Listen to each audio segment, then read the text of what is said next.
सुनो, क्या हम मेरे पापा को अपने घर ले आएं? उनकी देखभाल को वहां कोई नहीं है। नीलम पति राजीव से बोली। क्यों? तुम्हारे भैया भाभी हैं तो, और कितने अच्छे से वो उनका ख्याल भी रखते हैं। फिर तुम कैसे कह सकती हो उनकी देखभाल को कोई नहीं है? राजीव बोला। नाम मत लो उनका, वो मेरे भैया भाभी नहीं। उनके नाम से तो मेरा खून खौलने लगता है। माँ के जाने के बाद दोनों के तेवर ही बदल गए। जब तक माँ थी, पापा की पसंद का खाना बनाकर खिलाती थी उन्हें, और अभी पिछले हफ्ते जब मैं गई तो देखा पापा कैसे तरस रहे एक एक चीज को। मेरी तो आंखें ही भर आईं ये सब देखकर।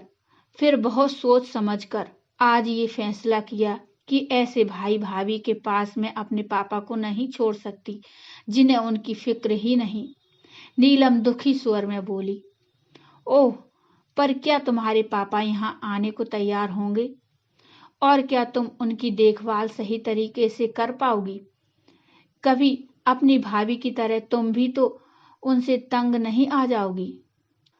राजीव बोला।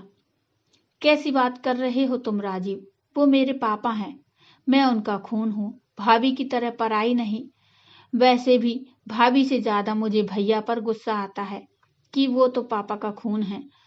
वो कैसे भाभी के हाथों पापा का तिरस्कार होते देख सकते हैं?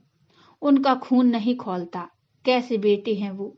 सबसे बड़ी बात, कैसे मर्द हैं वो? नीलम गुस्से में बोली। सही कहा नीलम, मैं ये बात क्यों नहीं समझ सका?